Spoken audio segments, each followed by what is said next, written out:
The candles were still burning on the cake when my husband whispered it. Smile. Grab your bag, we're leaving. I thought he was joking. My dad's 60th birthday, balloons sagging on the ceiling, laughter echoing, glasses clinking. Why would we leave now? But then the car doors locked. My husband's knuckles were white against the steering wheel. His voice was low, deliberate. Your dad is hiding something big. That's when my stomach dropped. He wasn't joking. Looking back, the signs had always been there. My father was the kind of man people described as charming but difficult. He could fill a room with his voice, but behind closed doors, he was quick to rage, quicker to humiliate. I grew up learning to anticipate his moods like weather, storm or calm, never in between.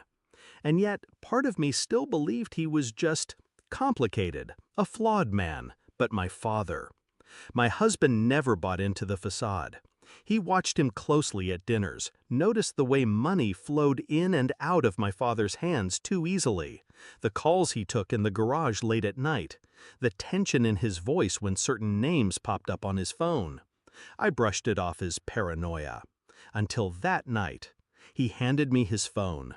On the screen, documents, bank statements, transaction histories, wire transfers in amounts I couldn't fathom, shell companies, offshore accounts. And then, the kicker. Names tied to known organized crime fronts. I remember gripping the phone so tight my nails dug into my palm. Where did you get this? Your dad left his laptop open, my husband said. He's laundering money, millions. And if I found this in 1 hour, what do you think the police will find? That's when I realized my father wasn't just hiding something. He was living a double life. I didn't cry. I didn't scream. I felt the betrayal calcify inside me like stone. Years of suspicion, the sharp edges of his cruelty, the way he dismissed me, dismissed us, it all came into focus. He wasn't just a bad father, he was a criminal. And criminals slip. The plan came quickly, almost naturally. First, we secured everything we found. Printed copies, digital backups, safe deposit box.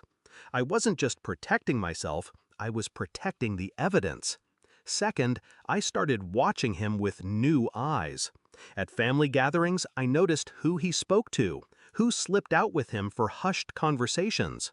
At his office, I noticed files suddenly disappearing, drawers locked. I played dumb. I played daughter. Smiled when he mocked me. Laughed when he boasted about his business ventures. All the while, I was collecting, recording, tracking. And then, the final piece. My husband made the call. 10 minutes after we left the party, we gave the police everything. They didn't storm in right away. That's not how it works. They built their case quietly, methodically. But I knew the moment would come. And when it did, I made sure I was there. It was 3 weeks later, another family dinner. My father was in high spirits, bragging about a new deal he had closed. My mother sat beside him, smiling like always, as though willful ignorance was love. Then came the knock at the door, firm, rhythmic. He opened it, saw the badges. The color drained from his face. The agents stepped inside, their voices clipped, efficient. Mr. Hargrove, you're under arrest for financial fraud, conspiracy to launder money, and association with organized crime. My mother gasped. My sister burst into tears. And me? I watched him turn to me. His eyes narrowed, searching my face for an answer, for loyalty. But all he saw was silence. The confrontation wasn't loud. It didn't need to be. As they cuffed him, he spat. "This is your doing. You ungrateful." I cut him off with one sentence. Calm, precise. "You taught me never to trust anyone, Dad. Not even you." His jaw locked. He looked smaller then. Not a titan, not a mastermind, just a man whose empire had rotted from the inside. They let him out. The door closed, and the house was finally quiet. Afterward, people asked me if I regretted it, turning in my own father, watching him fall. But what they never understood was this: betrayal isn't just about secrets, it's about erosion. Years of being silenced, mocked, dismissed.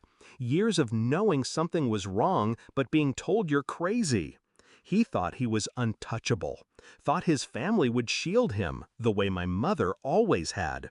But I broke the cycle. I didn't cry when he was sentenced. I didn't visit him in prison. I didn't even flinch when my mother stopped speaking to me. Because I'd already mourned the idea of a father years ago.